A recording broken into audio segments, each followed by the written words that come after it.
Hello and welcome to this week's edition of the National Podcast, normally recorded in our studio at the Bishopbriggs Media Centre, currently recorded from our volunteers' homes.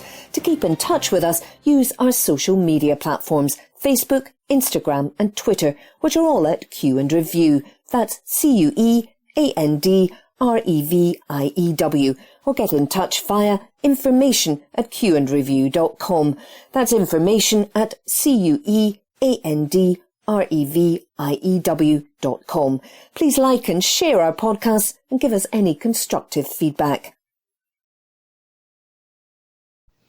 This article is from The National, date 27th June 2022, from the Politics section.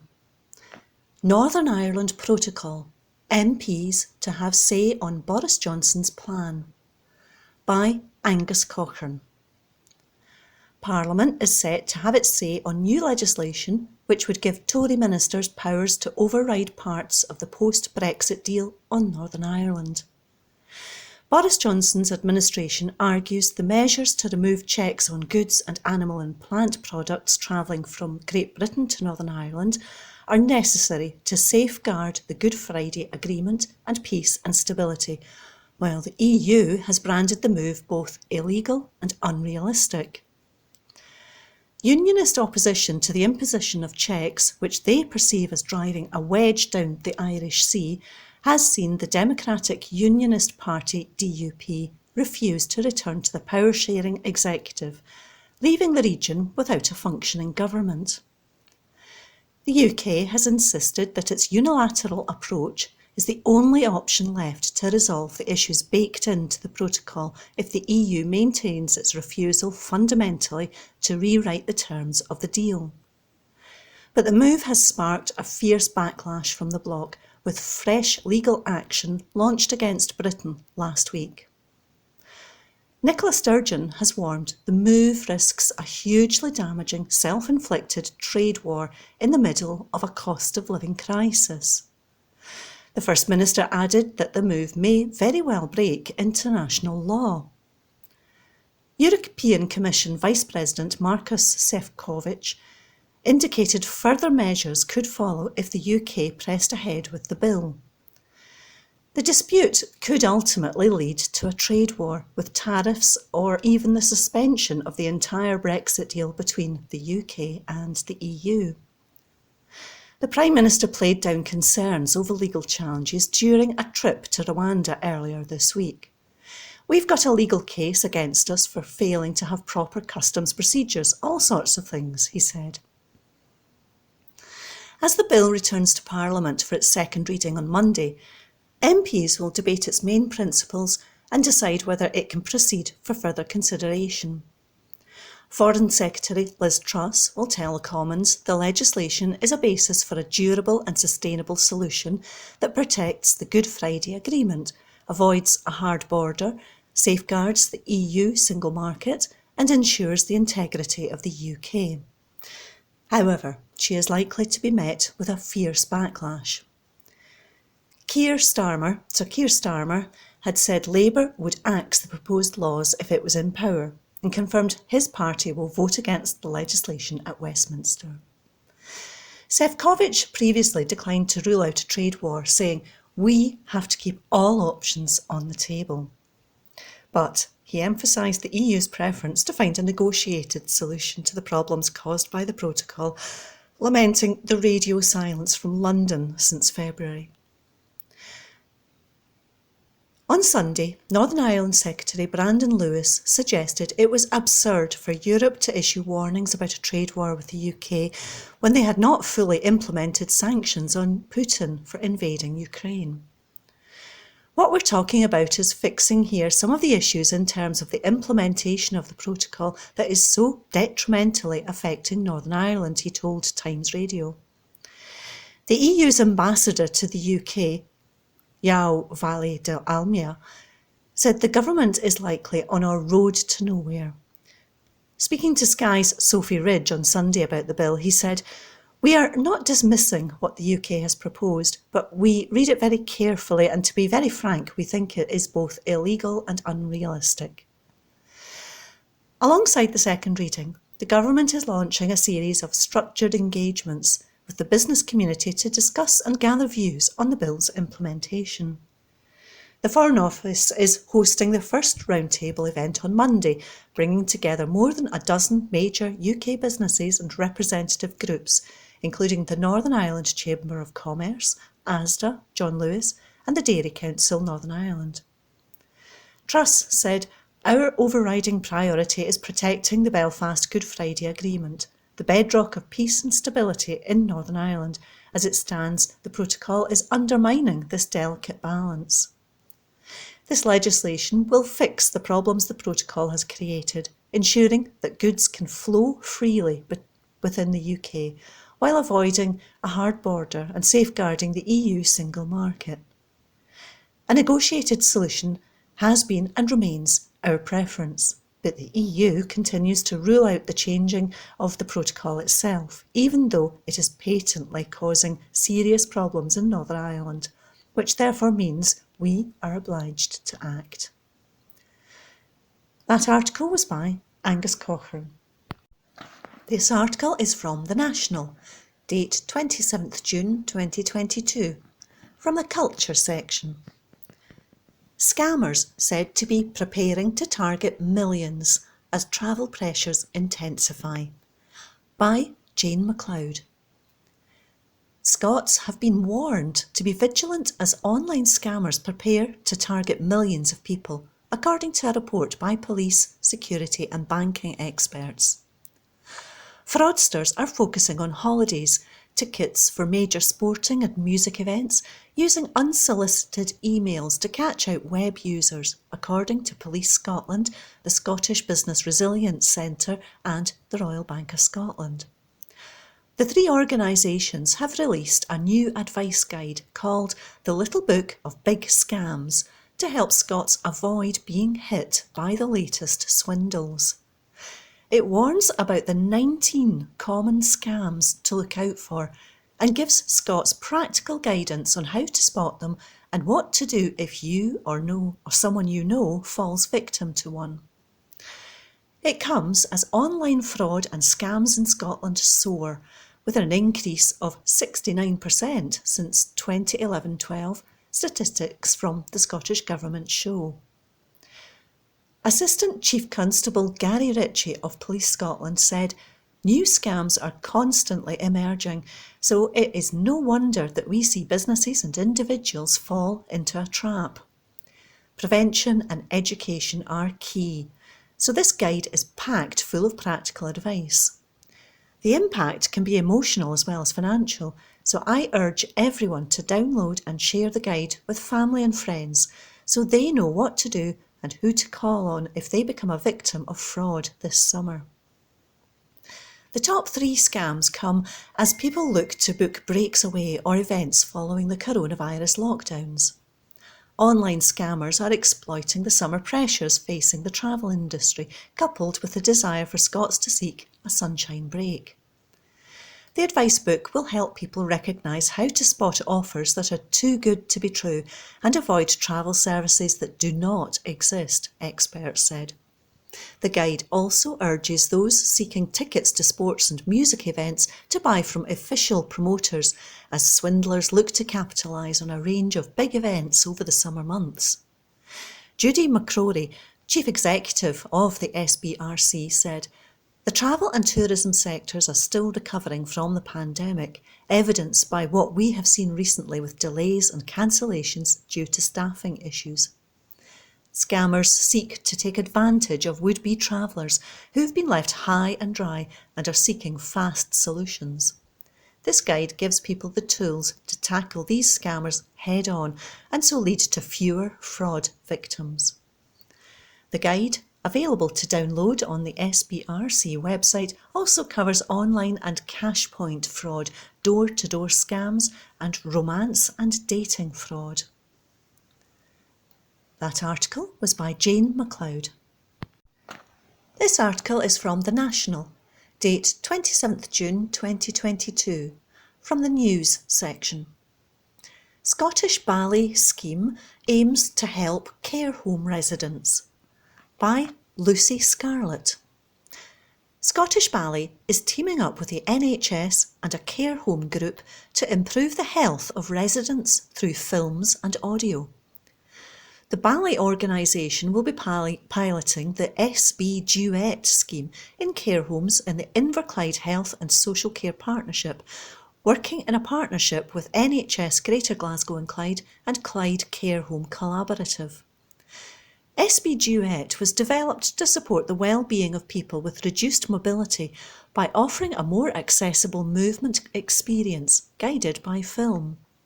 The scheme uses 2 10-minute films and audio resources which feature a short excerpt of Scottish Ballet performance footage followed by 5 minutes of gentle guided movement. This can be done safely in bed or at the bedside with a carer, family member or independently. The SCHC is a new service dedicated to supporting staff, residents and families to enhance the quality of care in homes. It is based on the principles of bringing together all those involved in providing health and social care services to work towards a shared goal. The work of the collaborative will be guided by feedback from care home residents, families and staff.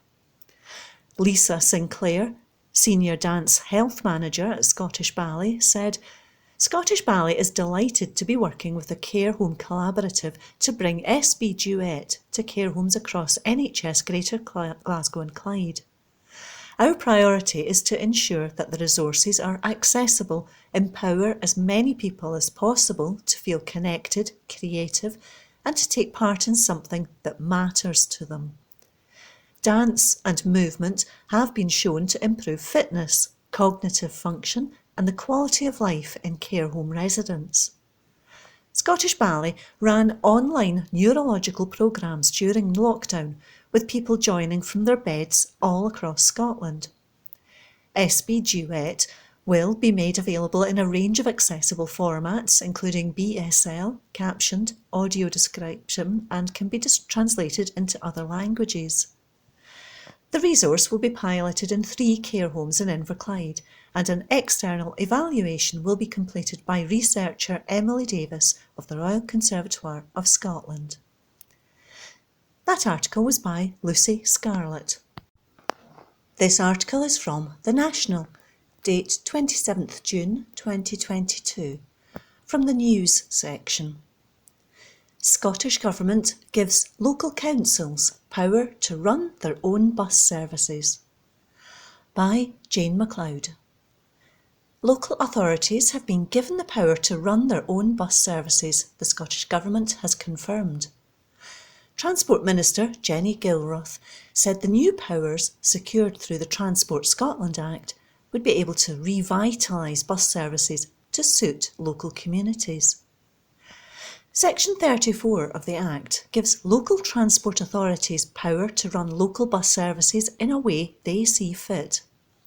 It was previously prohibited to do so under the Transport Act 1985, but Gilroth said the update will give councils the flexibility they had been asking for.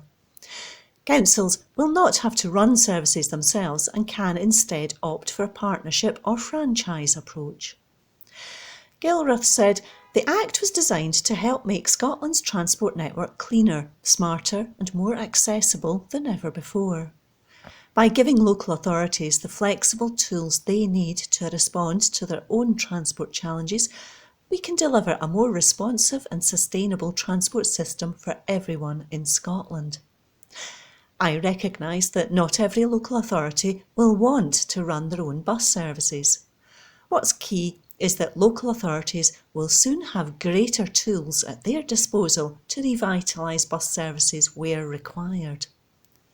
By investing over £500 million in long-term funding for bus priority infrastructure, coupled with the rollout of free bus travel to under-22s and significant investment to encourage a shift to zero-emission buses, we're responding to the climate emergency by placing buses at the front of our just transition to a net zero society. That article was by Jane MacLeod.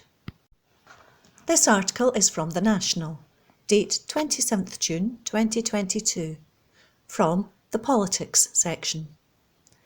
Tory spin machine is buckling under the pressure, by Kirsty Strickland. The results of the Wakefield and Tiverton and Honiton by-elections last week were so disastrous for the Conservative Party that they managed to break the usually reliable spin machine. No amount of expectation management in advance could help Boris Johnson save face. In the aftermath, we heard deluded nonsense from Johnson loyalists that these losses were merely a result of mid-term blues. In Tiverton and Honiton, the Lib Dems managed to overturn a huge Tory majority to win the seat. In his victory speech, the new Lib Dem MP Richard Ford said, "Tonight, the people of Tiverton and Honiton have spoken for Britain. They've sent a loud and clear message. It's time for Boris Johnson to go, and go now." In a move that heaped more pressure on the wounded Prime Minister, Conservative Party co-chair Oliver Dowden resigned, pointedly telling Johnson, "We cannot carry on with business as usual." At this point, the Conservative Party looks like a burning building. As the flames engulf it, Johnson sits drinking wine at the kitchen table, surrounded by cans of petrol. Nadine Dorris massages his shoulders and assures him that it's not his fault, and she will stay with him until the end. It's mesmerising in a way to see a group of people so comfortable with humiliating themselves in defence of one man. When Johnson is eventually dragged out of Downing Street, either by his party or by the electorate, he should consider a career as a cult leader.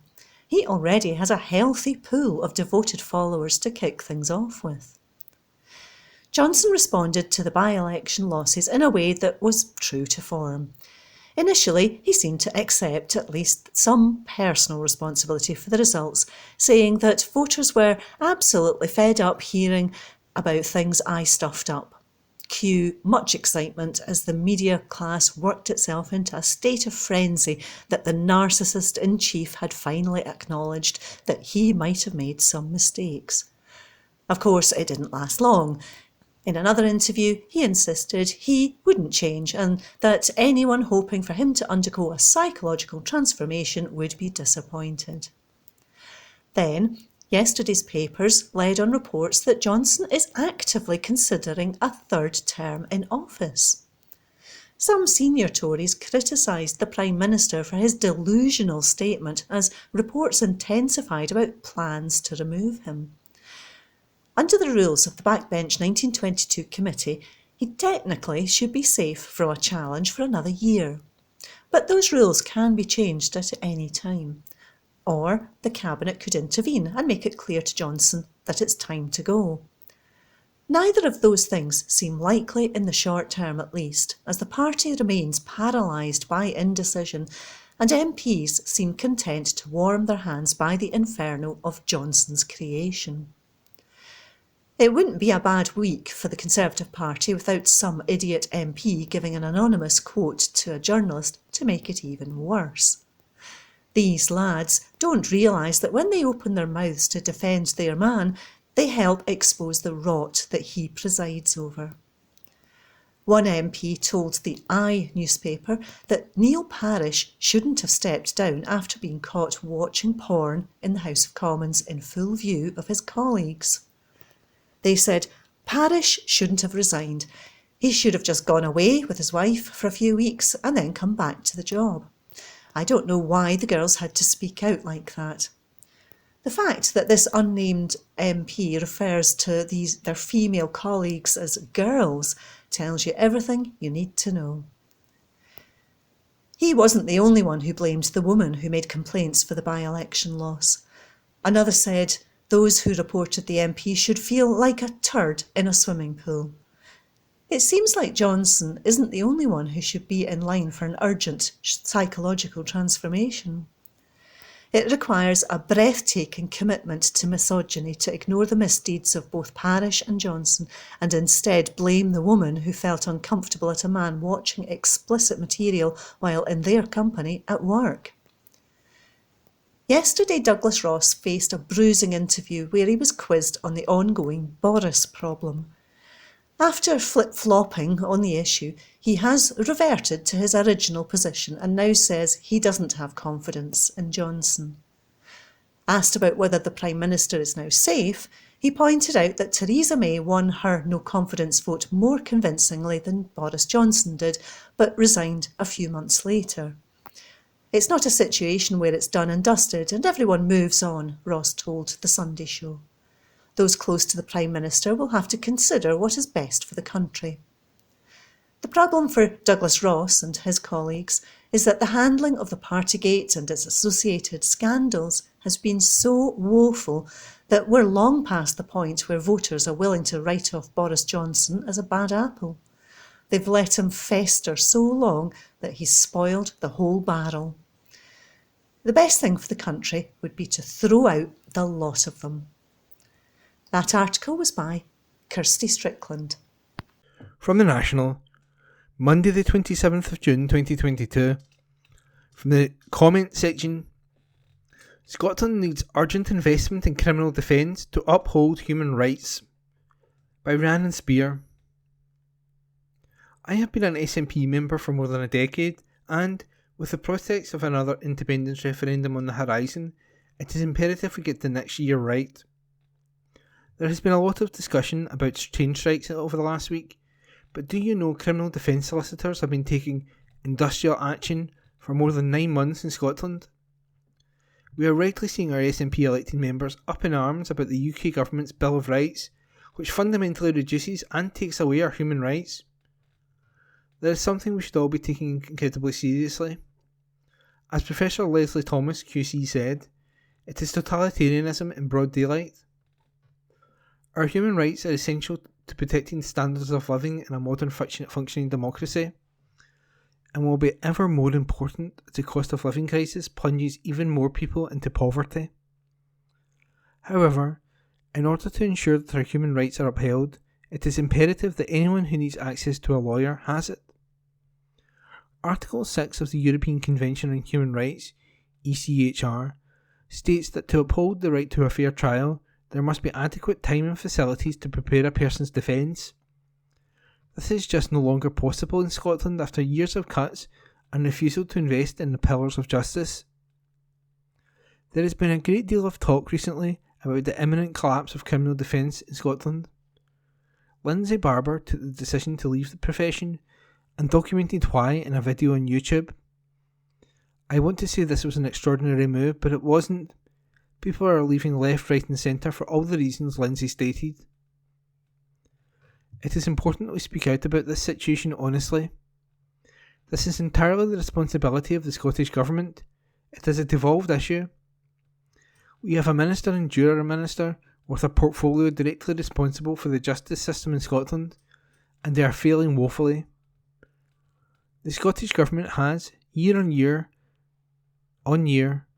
cut the legal aid budget, which ensures that those who cannot afford it will still get access to justice, therefore further widening inequality. The pandemic savaged the courts and judicial system. As we begin to emerge from the pandemic, there is need for investment in reparative work. Instead, Keith Brown is sticking his head in the sand. He is nowhere to be seen.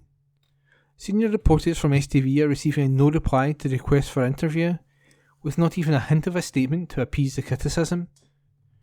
Those he represents are crying out for reassurance, and he hasn't even acknowledged the problem. Brown is tweeting and talking about the UK's Bill of Rights and the Nationality and Borders Act, but he isn't talking about the doubling of the number of people currently held in custody on remand awaiting trial compared to pre-pandemic figures, damningly now considered to be the longest periods in Europe. He isn't talking about protecting justice for those that need it in Scotland. Firms across the country are making a decision to stop taking on complex cases on legal aid because they no longer have the resources available to them to prepare a proper defence. This cannot be underestimated. It means people in Scotland in 2022 have no recourse to justice, have no route to representation. While we're having national conversations about better support for those with addiction and mental health problems, When these same people enter the judicial system, they are forgotten. They are subjected to cycles of criminalisation without proper representation or defence. The Scottish Government has led the way with new legislation to protect victims of domestic abuse and sexual violence, and has explained definitions to reflect coercive control, acknowledging the reality of abuse is not just physical. However, without proper funding in place for defence, there's no trial. With defence lawyers in short supply, trials are being postponed with no justice for anyone, and a continued cycle of re-traumatising those involved at the expense of the public purse. The economics of this doesn't work or make sense. Holding people in custody, awaiting trial for longer than necessary, is a threat to their human rights, but it's also really expensive, as is repeatedly calling cases only for them to be knocked out on due to a lack of resources. It costs money and further wastes a clogged up court's time. We currently need a Justice Secretary to be present, engaging and ready to solve the challenges that the judicial system in Scotland faces. The solutions are there, but the justice sector needs a minister who will come to the table and acknowledge the grave situation we are in. It's time for Keith Brown to decide whether he's ready to come to the table or stand aside and let someone else step in. And that was a comment piece by Rhiannon Spear. From the National, Tuesday the 28th of June 2022. In the news section, Better Together advisor admits UK must change, but says India F2 should not happen. By Steph Braun, multimedia political journalist. A former Better Together campaign advisor has insisted the UK needs to change, but Scotland should not get a second independence referendum. Jim Gallagher said in a BBC interview on Tuesday that people in England and Scotland want to see the same transformation in the UK and Scots could lead on that. But he continued to insist people north of the border did not want the referendum Nicola Sturgeon is offering, even in the wake of Brexit, which he said was a bad mistake. Appearing on the Good Morning Scotland show alongside former Yes Scotland chief executive Blair Jenkins, Gallagher argued what Scots would prefer is to find a way to get a better Scotland and a better Britain. He said, "I don't think it's a question of England and Scotland being different politically.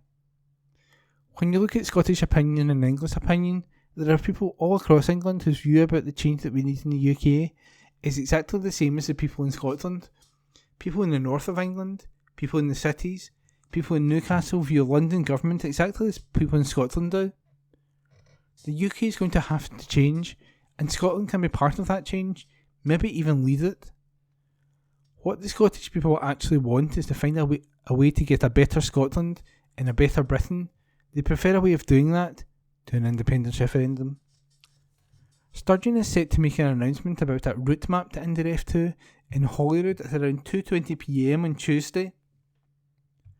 The UK government has consistently said it will not allow a second vote, so the Scottish government is having to look at other possible ways a legal referendum could be held.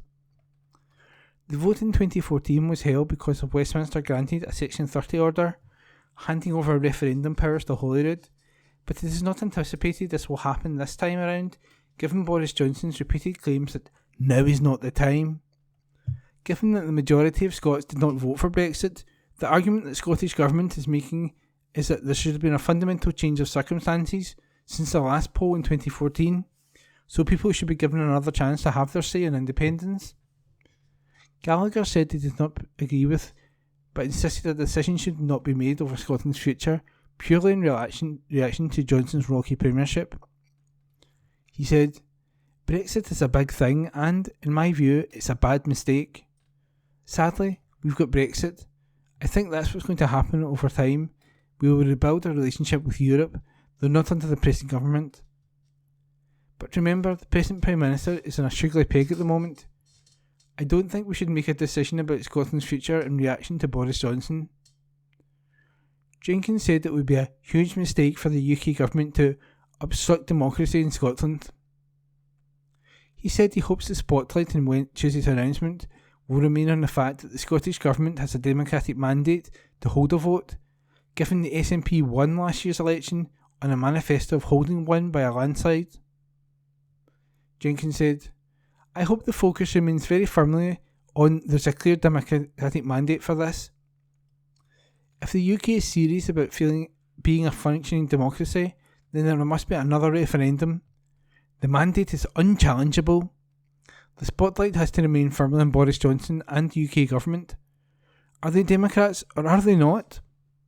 It would be a huge mistake for the UK government to obstruct democracy in Scotland. And that was an article by Steph Braun. From the National, Tuesday the 28th of June 2022. From the news section, Boris Johnson's stance on independence Kafkaesque, ex-UK government official says. Report by Angus Cochrane. The UK government's approach to Scottish independence is Kafkaesque, according to a former constitutional advisor who helped draw up the Edinburgh Agreement. On the day Nicola Sturgeon unveils her route map to a second independence referendum, Professor Ciaran Martin warned Westminster that its refusal to countenance another ballot could backfire. The former Cabinet Office Constitutional Director and a current Oxford University academic said any High Court victory for Boris Johnson over Indy 2 could prove to be Pyrrhic if it is shown there is legally no union of equals.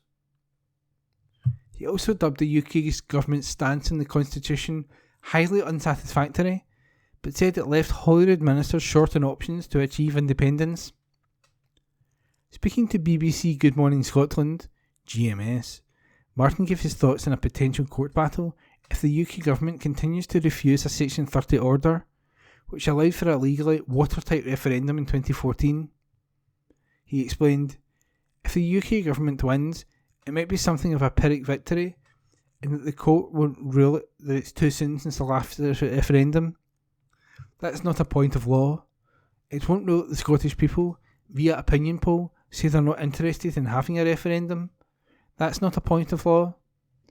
What it's likely to rule, and it will depend on the wording, is that really the United Kingdom is a country that Scotland has no automatic right as a nation within it to leave unless the UK government says it can. So this idea of a union of equals actually has no standing in law, and that can be very difficult for the UK government even if it wins. If Westminster were to lose the court case, Martin warns there could be the sense the UK government has gone to court to overturn a democratic mandate. He added, so I think there are risks. However, the UK government is clearly taking the view that it's less risky than allowing a referendum on which it would be committed to act if there was a yes vote.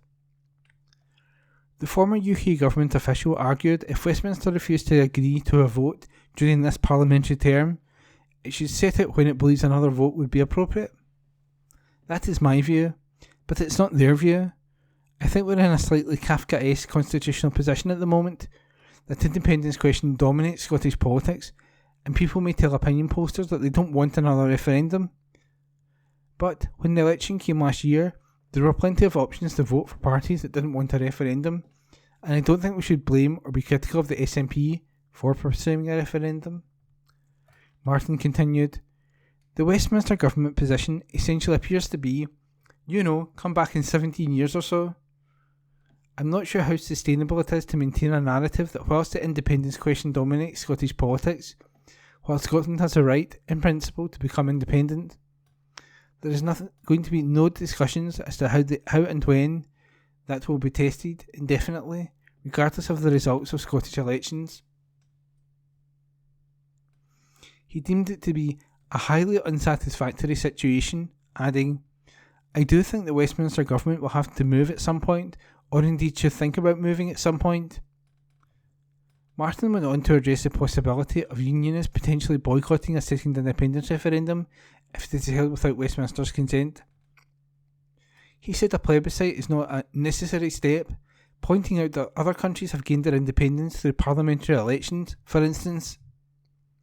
The constitution expert continued, so the point is the government of the United Kingdom willing to contemplate a process that might lead to independence? And at the moment the answer to that is no, and for as long as that's the case, there isn't much the Scottish government can do.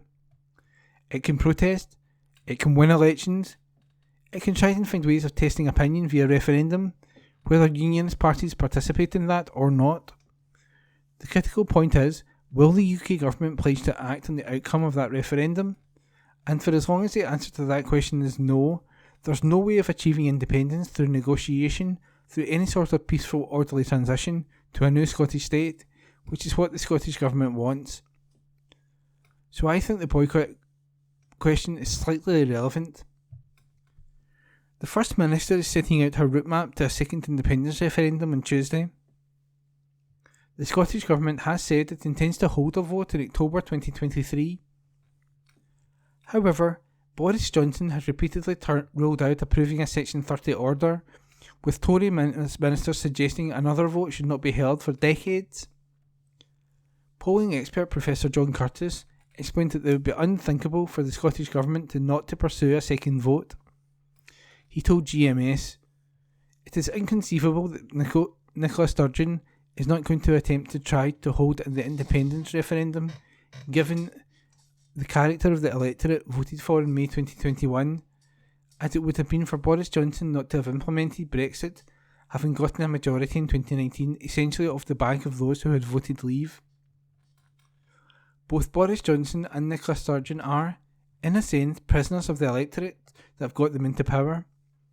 And what we're going to see played out in the coming weeks and months are those two contradictory mandates and two contradictory coalitions essentially engaging in a game of cat and mouse about whether and how any possible referendum might be held. As for the outcome of a referendum, Curtis said it was too close to call.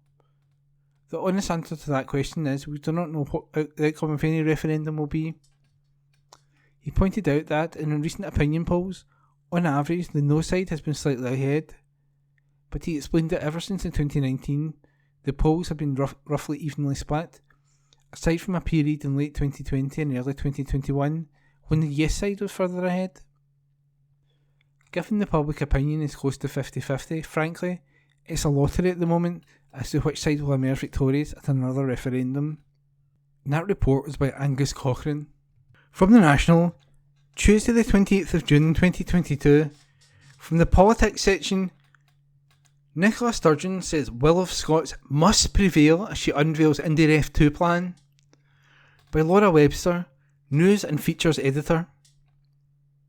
Scotland's democratic will must prevail, Nicola Sturgeon said, as she prepares to unveil her government's route map to a second independence referendum. Today the First Minister will present her plan for moving forward with Indie Ref 2, while Westminster continues to resist the effort. Boris Johnson has repeatedly ruled out approving a Section 30 order, the transfer of powers which allowed the 2014 vote to go ahead. Despite this, Sturgeon has pledged to hold a fresh vote in Scotland's place in the Union by 2023, with her Constitution Secretary Angus Robertson voting October as the month that the referendum could take place. It has been reported that Sturgeon is considering holding a consultative referendum, as opposed to a legally binding one, in a bid to circumvent potential legal issues. In a statement to Holyrood from 2:20pm, which will be live streamed across the National's social media accounts, Sturgeon will explain exactly how she intends to move away towards that vote without the UK government's cooperation. It marks the first follow-up statement to her first Scene Setter publication, released earlier this month, comparing Scotland and the Union to other small countries around Europe and exploring the UK's enduring structural problems. The people of Scotland have elected a parliament committed to giving them a choice on independence, and so that democratic will must be respected, the First Minister said last night. In Scotland, it is the people who are and have always been sovereign, and it is the people's will which must prevail. That may be an inconvenient truth for our political opponents, but it's a simple and unavoidable truth nonetheless. Sturgeon added that the Tories repeatedly ruling out Indie Ref 2 will only weaken the government's standing with its own people and on the international stage. Bluntly, the UK government is in no position to lecture any other country about the need to respect democratic norms if it is intent on trying to thwart democracy at home, she said. And, because we live in a democracy where election results still matter, continued efforts to thwart the will of the people must, and will, fail. Members of the UK government have made their opposition to IndyRef 2 clear, with House of Commons leader Mark Spencer telling MPs that another vote should not be held until 2039 at the earliest.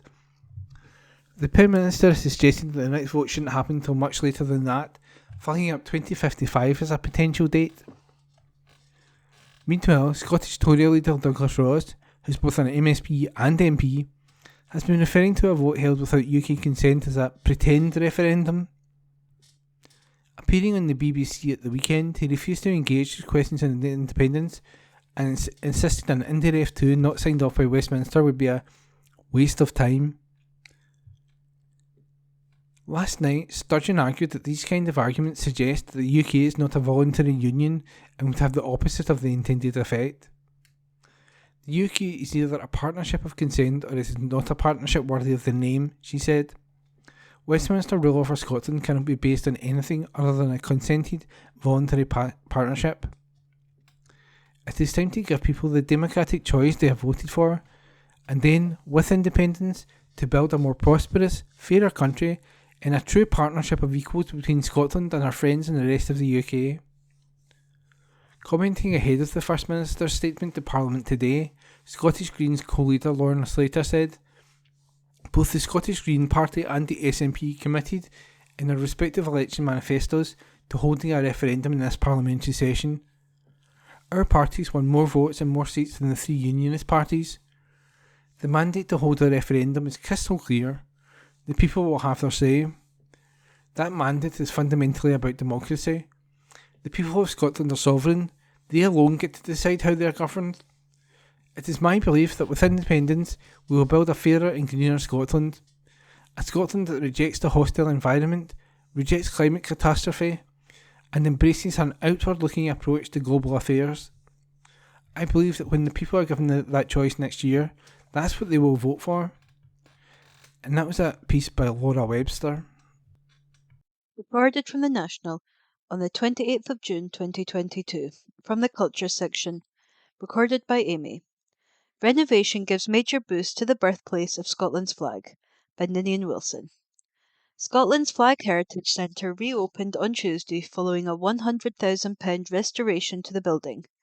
The renovation is the first in a series of major improvements planned for the centre, which is housed in the 16th century Hepburn Ducat.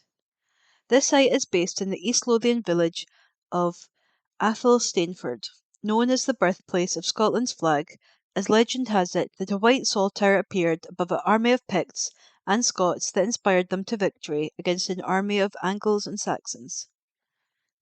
The successful restoration has secured the building for the future with extensive exterior repairs carried out by specialists using traditional techniques. And the Restoration Renewal Project will see a new accessible pathway with an interpretive timeline telling the history and adoption of Scotland's national flag from 834 AD to the present. Another new feature of the renovations is landscaping and engraved paving around the Saltire Memorial that tells the story of St Andrews and Scots societies across the globe. Megan Leishman, Grants Manager at Historic Environment Scotland, HES, said, HES are delighted to have been able to support the Scottish Flag Trust in their repair of the Hepburn Ducat and hope that many more people will be able to visit and enjoy this important national site for years to come. David Williamson, Chair of the Scottish Flag Trust, said, "This has been a major project and great to see the building restored and looking its best. With the building secure, we hope the public will get behind our funding drive at saltire.scot to radically improve the birthplace of Scotland's flag." That article was by Ninian Wilson.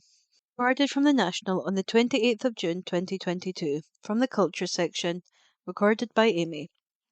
Scammers said to be preparing to target millions as travel pressures intensify, by Jane MacLeod. Scots have been warned to be vigilant as online scammers prepare to target millions of people, according to a report by police, security and banking experts. Fraudsters are focusing on holidays, tickets for major sporting and music events, using unsolicited emails to catch out web users, according to Police Scotland, the Scottish Business Resilience Centre (SBRC), and the Royal Bank of Scotland. The three organisations have released a new advice guide called The Little Book of Big Scams to help Scots avoid being hit by the latest swindles. It warns about the 19 common scams to look out for and gives Scots practical guidance on how to spot them and what to do if you or someone you know falls victim to one. It comes as online fraud and scams in Scotland soar, with an increase of over 69% since 2011-2012, statistics from the Scottish Government show.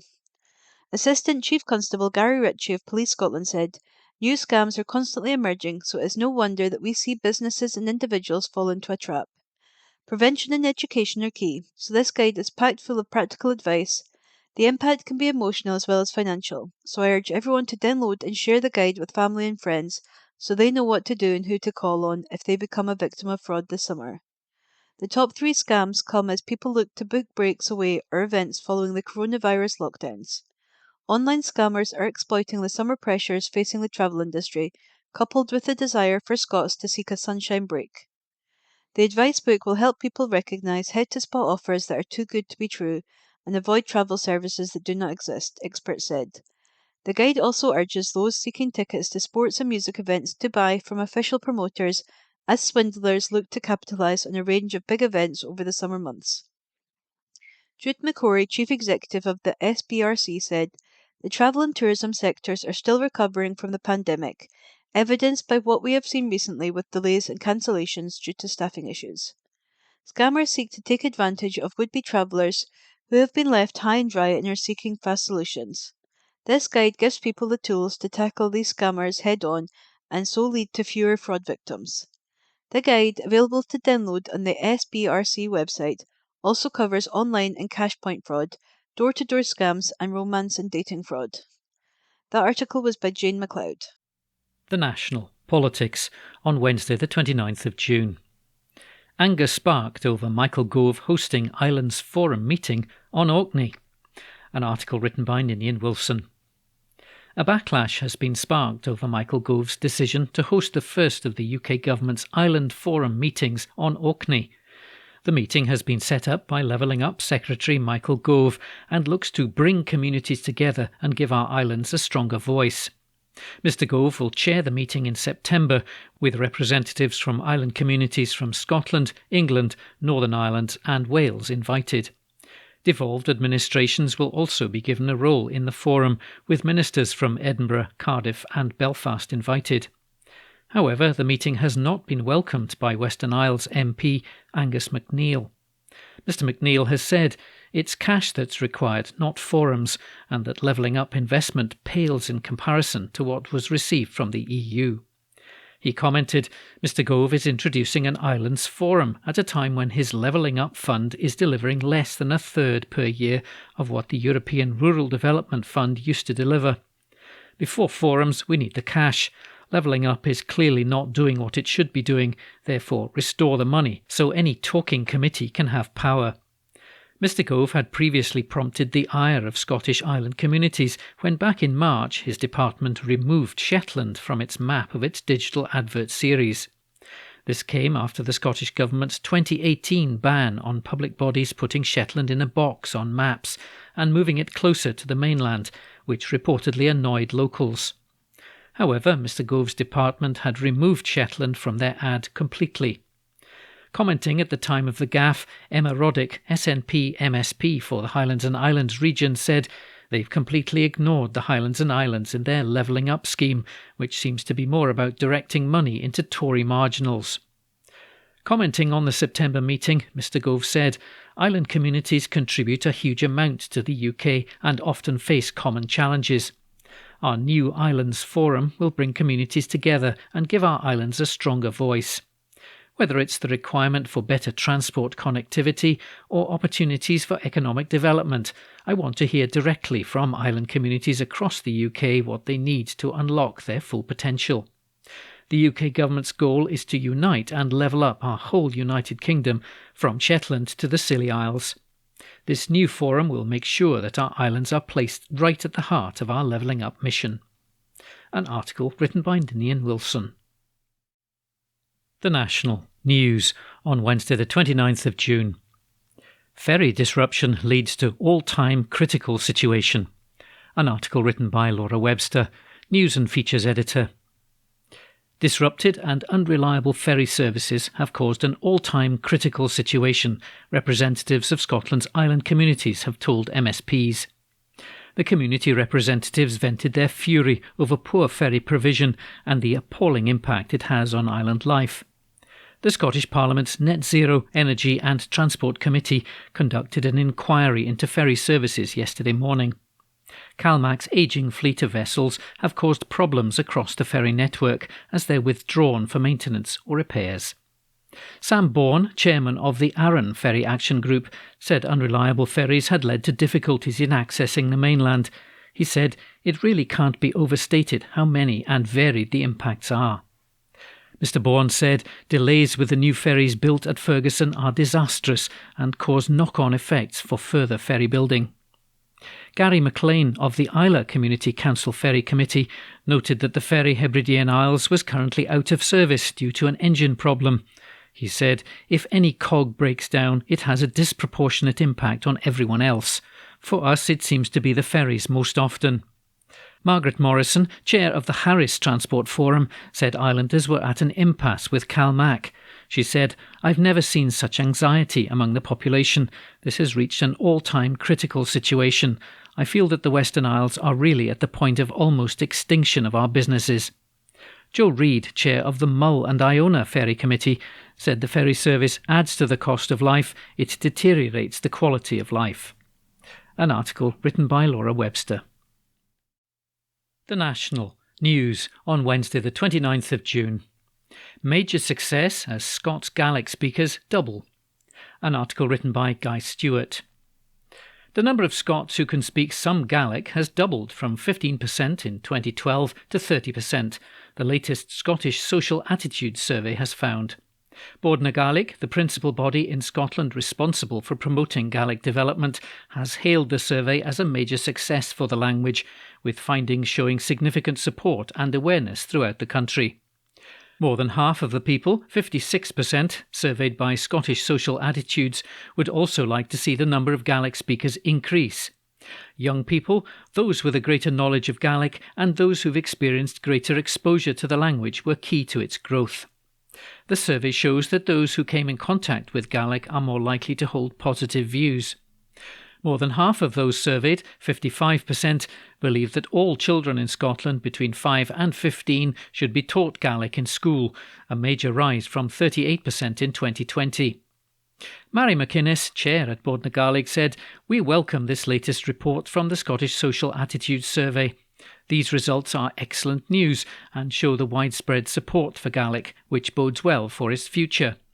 The rise in the usage of Gaelic is vital to preserving and growing the language for years to come, and we'll continue to work tirelessly to provide support and solutions to help continue this growth." Education Minister Shirley-Ann Somerville said, "The rise in people speaking some Gaelic and support for its continued increase shows this government's commitment to promote and develop the language is having a meaningful impact." An article written by Guy Stewart. The National Politics on Wednesday the 29th of June. Malcolm Rifkind talks down Little Scotland. An article written by Ninian Wilson. A former Scotland secretary has belittled the country, saying it would be in a very lonely place after gaining independence. The comments follow the First Minister Nicola Sturgeon setting out her roadmap to an independence referendum in Holyrood on Tuesday, declaring a date of October the 19th next year. The bill to set the vote in motion has been referred by the Lord Advocate to the Supreme Court. Miss Sturgeon's announcement has prompted both celebration and outrage across the political spectrum in Scotland. And former Cabinet Minister Sir Malcolm Rifkind spoke out against Miss Sturgeon's plan on BBC Radio 4, referencing Scotland's population as he talked down the country. He said, "Now that the United Kingdom is not in the EU, if Scotland breaks away, first of all, it will neither be in the United Kingdom internal market nor the European internal market. It would take them years to be accepted as a member of either, so Scotland, little Scotland with 5 million people, my country of birth, would be in a very, very lonely place, neither able to have a free market with the rest of the UK nor with the European Union, at least for a good number of years." He also described Miss Sturgeon's plan for a second referendum on Scottish independence as a neverendum as he made the case against it. He said, "She has a mandate to ask for a referendum. She doesn't have a mandate to deserve a referendum. You don't have referendums in countries every few years until the side that wants independence hope they might one day win. That's what's called a neverendum, not a referendum." Mr. Rifkin's political career includes being caught up in a scandal after he was recorded offering access and influence for cash by Channel 4's dispatches. Reporters, posing as Chinese investors, filmed him alongside Jack Straw as the two high-ranking former foreign secretaries were asked about a supposed board vacancy. They were both cleared of wrongdoing after the parliamentary watchdog found no breach of the rules on paid lobbying. An article written by Ninian Wilson. The National News on Wednesday the 29th of June. Post office workers vote to strike over pay. An article written by Rebecca Carey, SEO journalist. Post office workers have voted for a fresh one-day strike amid a dispute over pay. Communication Workers Union, or CWU, members at more than 100 Crown post offices, which are the larger branches often sited on high streets, are set to walk out. The Crown post offices will close for a day as workers strike against a massive real terms pay cut. The union members have rejected a pay offer that's said to be worth 3% with effect from April and a £500 lump sum, since the CWU says this was well below inflation. The upcoming strike, scheduled for July the 11th, will be the third national strike by post office workers this year. CWU Assistant Secretary Andy Fury said, "No worker wants to be in this situation, but post office bosses can't be surprised that callous decisions are challenged by our members. This dispute is about dignity and respect for hard-working employees, essential public servants who, as key workers, provided unprecedented customer service during the pandemic. Our members feel betrayed and will not tolerate their living standards being smashed by people in charge of a public service that, due to our members' efforts, made tens of millions of pounds in annual profits. There's more than enough money for a reasonable pay rise. Implementing this pay cut is a management choice, not a necessity."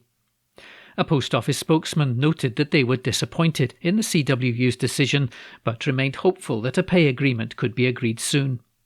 The spokesperson added, "We want to assure our customers that the vast majority of our 11,500 branches are unaffected by the CWU decision to strike on July the 11th and will be open throughout the day.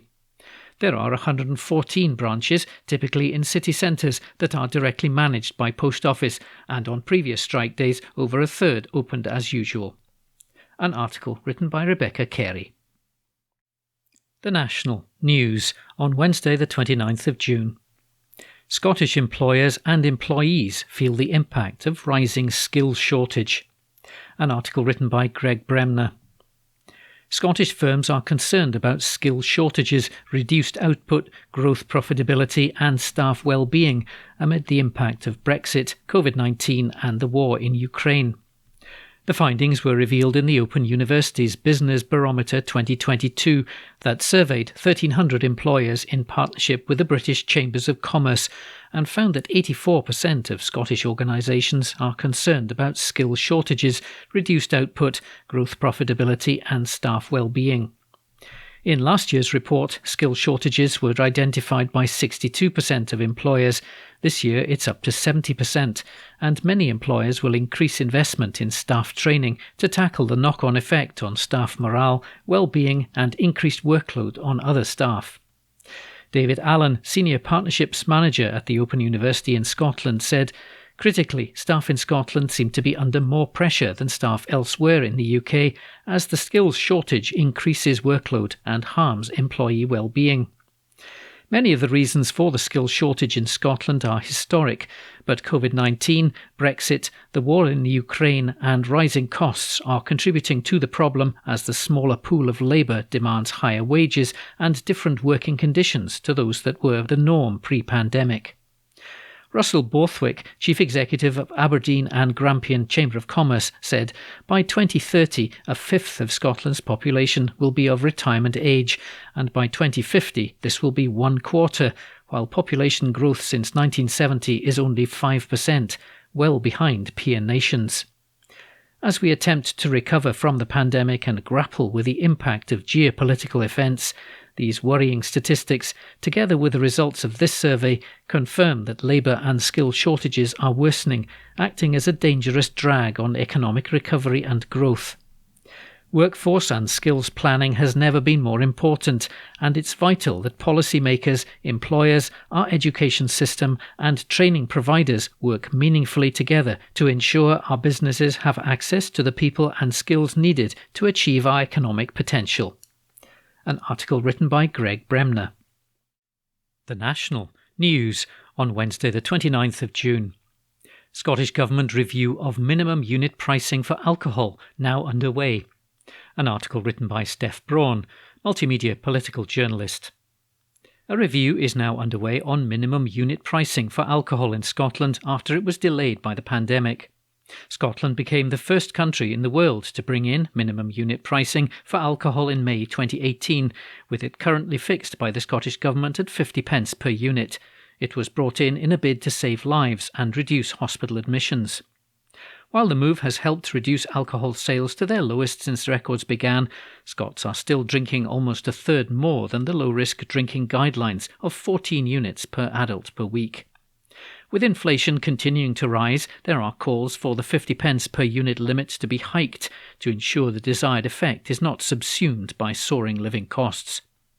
Charity Alcohol Focus Scotland wants to see minimum unit pricing uprated to at least 65 pence to ensure it keeps pace with inflation, and Chief Executive Alison Douglas said it should be index-linked going forward.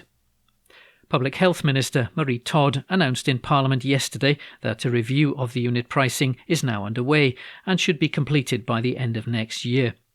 She said the introduction of minimum unit pricing, or MUP, for alcohol in Scotland has helped reduce alcohol sales to their lowest since records began. I'm encouraged by this downward trend in alcohol consumption. However, Scots are still drinking almost 30% more than the low-risk drinking guidelines of 14 units per adult per week. Ms Todd added, a review of the current level of 50 pence per unit was delayed by the pandemic. This extensive exercise is now underway, and I can confirm it will be completed in late 2023. It's intended that any new price would come into effect from May 1st, 2024, subject to parliamentary scrutiny and approval. Research showing that sales of alcohol in Scotland fell by almost 8% after introduction of minimum pricing was hailed as powerful real-world evidence of the success of the policy last month. The research also found that alcohol sales in Scotland fell by 7.7% after the policy was brought in, when compared with the northeast of England. Wales, which introduced minimum pricing almost 2 years after Scotland in March last year, saw an 8.6% decrease in sales when compared with the west of England. The research, led by Newcastle University and published in The Lancet Public Health, found, for both Scotland and Wales, reductions in overall purchases of alcohol were largely restricted to households that bought the most alcohol. It concluded that MUP is an effective alcohol policy option to reduce off-trade purchases of alcohol and should be widely considered. Ms Todd has also previously said she found the current levels of alcohol promotion deeply troubling and wants to reduce the attractiveness of booze. She said a consultation on a number of proposals to limit alcohol advertising in Scotland would take place in the autumn. However, key powers over television and radio remain in the hands of the UK government. An article written by Steph Braun. The National Politics on Wednesday the 29th of June. Scottish Government to be handed emergency COVID powers permanently. An article written by Gregor Young. Some emergency coronavirus powers are to become permanent in Scotland after MSPs passed legislation at Holyrood.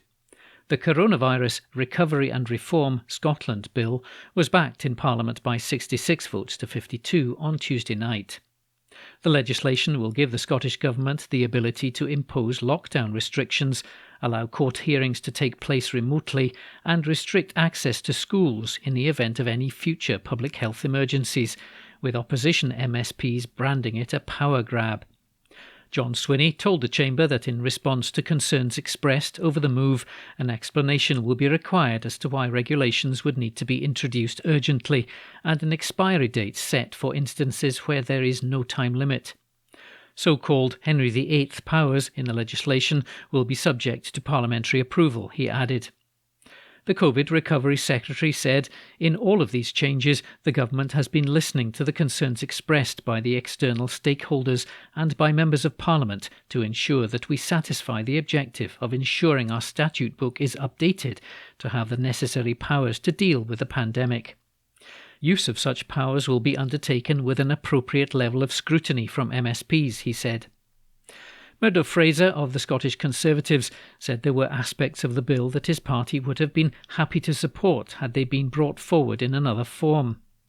But too much in this bill to us was simply not necessary at this stage, and it does represent a power grab on the part of Scottish ministers, he said.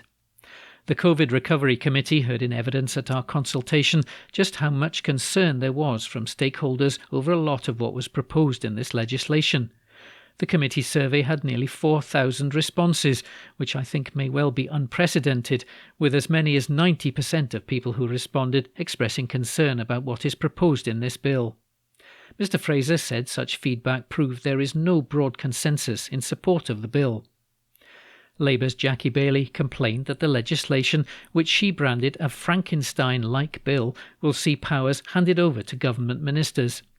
The Scottish Labour Deputy Leader added that concessions by the government to address concerns simply don't go far enough. Ms Baillie said the executive will still have far-reaching powers which will potentially lead to ministers making rushed, ad hoc decisions without the benefit of the appropriate level of scrutiny. This bill will not in and of itself lead to a better response to a future pandemic and would diminish scrutiny and accountability. Let's be clear as to what ministers are attempting to do today. They're wrapping up a plethora of issues into one Frankenstein-like bill, which is wholly unjustifiable. There are many individual provisions that Labour supports, but the government has deliberately wrapped all these up in a bill that hands sweeping powers to ministers. The Lib Dems also criticised the government's approach, with Beatrice Wishart describing it as an unprecedented and unsavoury power grab by the Scottish Government. She said, with this legislation, the government is seeking to retain powers that they solemnly promised that they would return as soon as possible. An article written by Gregor Young. The National, June 30. Ian Blackford in feisty Indie Ref 2 row with Dominic Raab. Report by Angus Coffrin. Ian Blackford has declared there is no case for the Union, as he insisted a referendum will take place next year. The SNP Westminster leader invited Deputy Prime Minister Dominic Raab, standing in for Boris Johnson at PMQs as he attends a NATO summit in Madrid, to present his argument for Scotland to stay in the Union. It comes after Nicola Sturgeon unveiled her route map to a second independence referendum, which she intends to hold on October 19, 2023, pending the result of a Supreme Court battle with the UK government. If that bid is rejected, she says the Scottish Government will consider the next general election a de facto independence referendum. A majority of votes for pro-yes parties would be considered a mandate to begin negotiations to leave the Union, according to Holyrood ministers. Insisting the referendum will go ahead next year, Blackford told the Commons, Scotland has already paid the price for not being independent. Westminster governments we did not vote for, imposing policies we do not support, breaking international law, dragging Scotland through the damaging Brexit we didn't vote for, and delivering deep austerity cuts. Contrast that with our European neighbours, who have greater income equality, lower poverty rates, and higher productivity. Why not Scotland? In the weeks and months ahead, we will make the positive case for independence. Will the opposition, if they can, make the case for continued Westminster rule? Raab, seemingly taking a swipe at Blackford, began by saying, "It's always good to see him in his place." It came after calls for the SNP Westminster to resign over the Patrick Grady row. He told the SNP MP, "It's not the right time for another referendum. Given the challenges that we face as one UK, I think actually the people of Scotland want their two governments to work together, and we are keen, willing and enthusiastic to do so." In response, Blackford announced, "There is no case for the Union, as we've just heard from the Deputy Prime Minister. The harsh reality is that the Tories might fear democratic debate, but they don't have the right to block Scottish democracy." He pointed out that Scottish Tory leader Douglas Ross had told voters ahead of the 2021 Holyrood election that a vote for the SNP is a vote for Indy Ref 2. Blackford told MPs, "You won't often hear me say this, but I agree with him and so do the Scottish people. Scottish democracy will not be prisoner of any Prime Minister in this place." So why is the UK government scared of democracy? Or is it simply because they have run out of ideas to defend the failing Westminster system? Raab again refused to give credence to the notion of a second referendum. The Justice Secretary said, "I think he's rather airbrushing history with that long soliloquy." He insisted Scotland is facing a huge tax burden imposed by the SNP and concerns over educational standards. And he added, "I think the people of Scotland expect their government in Holyrood and in Westminster to work together to tackle the issues facing them in their day-to-day lives." Report by Angus Cochrane. The National, June 30. Scotland provides £65 million in military aid to Ukraine. Report by Laura Webster. The Scottish Government has pledged £65 million to the war effort in Ukraine. The contribution will make up part of the £1 billion in funding the UK Government is providing to the Ukrainian military for equipment including air defence systems and kit for soldiers. It follows the £4 million in financial aid sent to Ukraine by the Scottish Government for humanitarian assistance and a further £3 million for medical supplies. Finance Secretary Kate Forbes said the Scottish Government condemns Russia's unprovoked illegal invasion of Ukraine. And she added, "Scotland stands for democracy, human rights and the rule of law at home and abroad. We have become a place of refuge and sanctuary for displaced people from Ukraine and have done all we can to get help for those fleeing the country to escape the violence.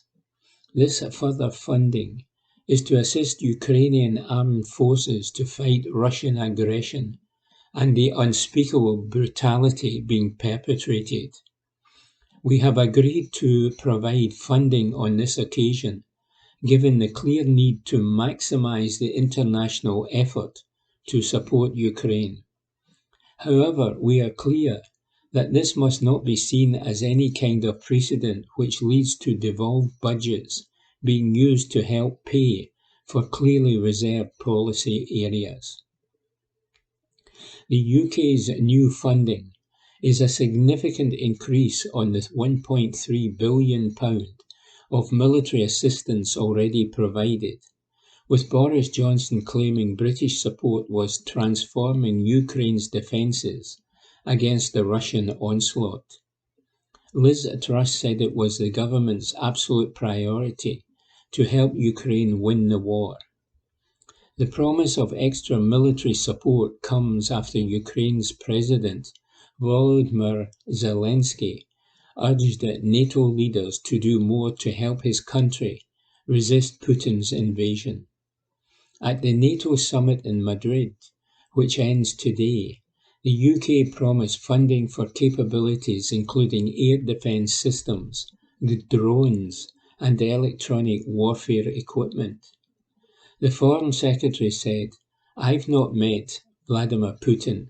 I don't know the motivation for carrying out this appalling war.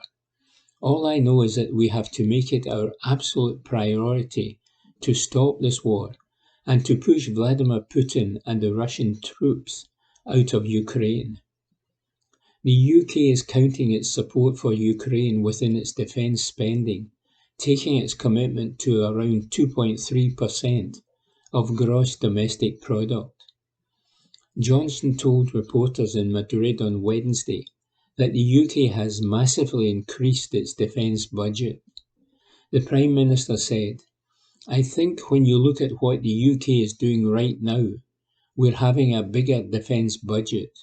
It's been increased massively, the biggest increase since the end of the Cold War, £24 billion more. In 2021, we were the third biggest defence spender in the world. Actually, today, we're at 2.3% of gross domestic product. So we're above the 2% commitment already. And if you look at the commitments the UK is making, whether it's to the Future Combat Aircraft System or to the submarine partnership with Australia and America, these are long-term spending commitments. What we are trying to do today here in NATO, in addition to everything else, is get our partners to recognise that everybody wants to step up to the plate, and they are. And you've seen the massive commitments by the Germans, increased expenditure around the table. The level of spending on defence has been the source of a row between Number 10 and the military, with calls for extra funding for UK forces to meet increased demands as a result of the instability caused by Russia's actions. Defence Secretary Ben Wallace told reporters in Madrid, "To be fair, Number 10 does say, if you include the extra Ukrainian spend, they have put a sort of caveat to that, because of course it isn't core defence spending. I mean, it is not my core budget. It doesn't buy me any more planes, tanks or ships. It is obliquely helping Britain's defence, because we are helping Ukraine." Shadow Defence Secretary John Healey said plans to cut the size of the British Army to 73,000 troops should be abandoned because of the war. And he said, "With threats increasing, the government risks leaving our armed forces without the equipment and troops they need to fight and fulfil our NATO obligations."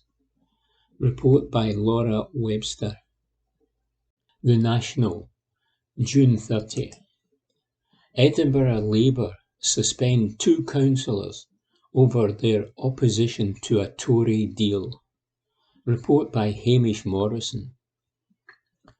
2 Scottish Labour councillors who defied orders to back a grubby deal with the Tories to keep the SNP out of power have been suspended from the party.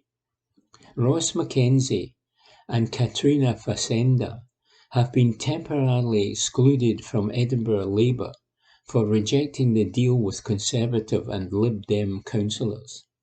The SNP said the move shows Anas Sarwar's opposition to the Tories is complete dribble.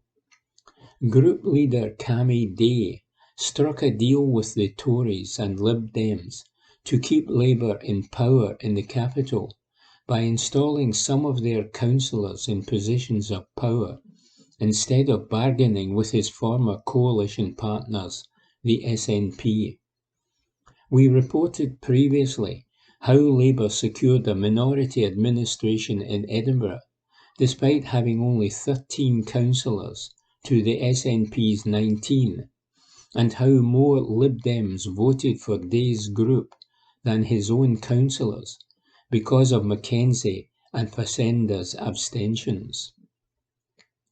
The Tories came in last place in the city with just 9 councillors, down by 50% on their 2017 result, but were awarded paid roles on the council in exchange for supporting Labour. Mackenzie and Facenda have been suspended for 8 weeks, meaning they will be excluded from group meetings and activities during this period and will be forced to temporarily move offices.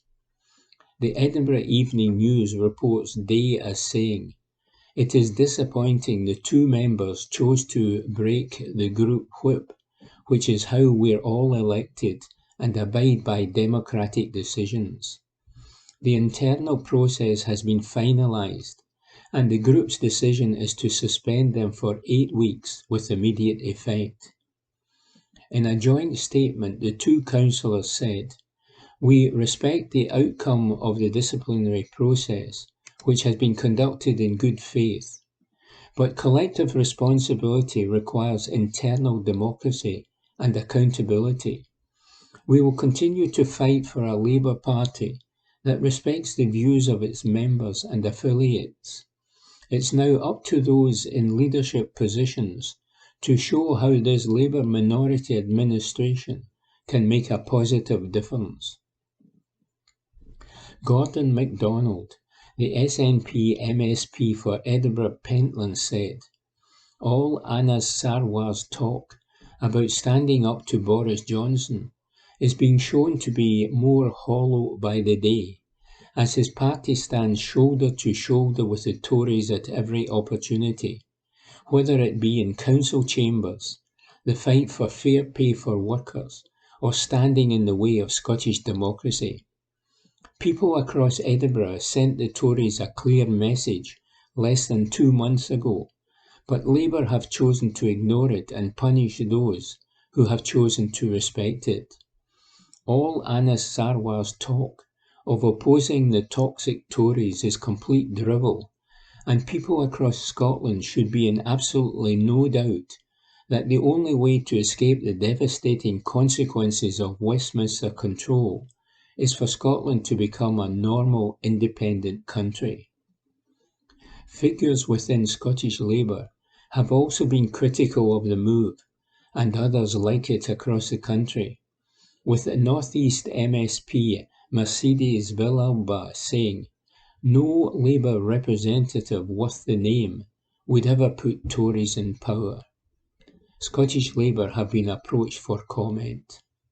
Report by Hamish Morrison. The National, June 30. Scottish independence. Yes and no sides neck and neck. Poll finds.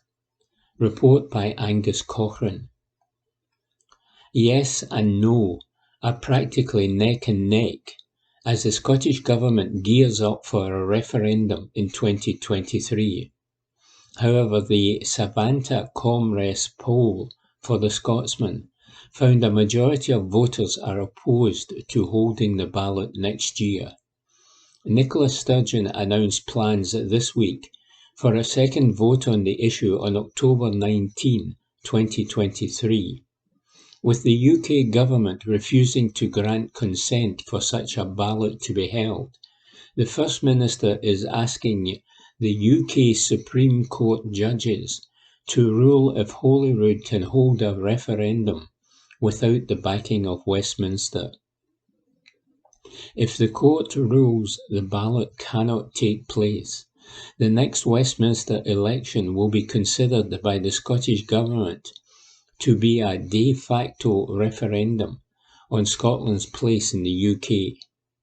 Some 44% of those questioned by Savanta Comres support independence, while 46% are opposed, both down 1% from a survey last month, while 10% were undecided, which was up 3 percentage points. When undecided voters were removed, 49% said they would vote yes, while 51% said they would vote no, which was unchanged. Savanta Comres Associate Director Chris Hopkins told the Scotsman that the results on the question of whether Scotland should be an independent country are practically neck and neck. He said, support for a second independence referendum without a Section 30 is driven by those in the yes camp. Opposition comes almost wholly from the no camp. 4 in 5 yes voters say the case for independence is stronger now than in 2014. A majority of no voters say it's weaker now. The battle lines that were drawn in 2014 are all too familiar, and Nicola Sturgeon's defiance to hold a referendum at almost any cost just deepens this divide. The polling firm interviewed 1,029 Scottish adults aged 16 or over online between June 23 and 28. They were also asked about their Westminster voting intentions. It comes as Holyrood ministers say, in the event of the next general election being considered a de facto referendum, pro-independence parties would have to win more than 50% of the popular vote to secure a mandate to begin negotiations to leave the Union. Some 45% of respondents said they would back the SNP, no change from the 2019 general election. A further 25%, plus 6, opted for Labour, while Conservative support plummeted by 7 points to 18%. The Lib Dems were backed by 8%, minus 2. At the 2019 general election, while the SNP won 45% of the votes cast in Scotland, the pro-independence Greens also won a further 1%. In their best ever UK election showing in 2015, the SNP won 50% of Scottish votes. Report by Angus Cochrane. And that was this week's The National Podcast, normally recorded in our studio at the Bishopbriggs Media Centre, currently recorded from our volunteers' homes with the publisher's kind permission.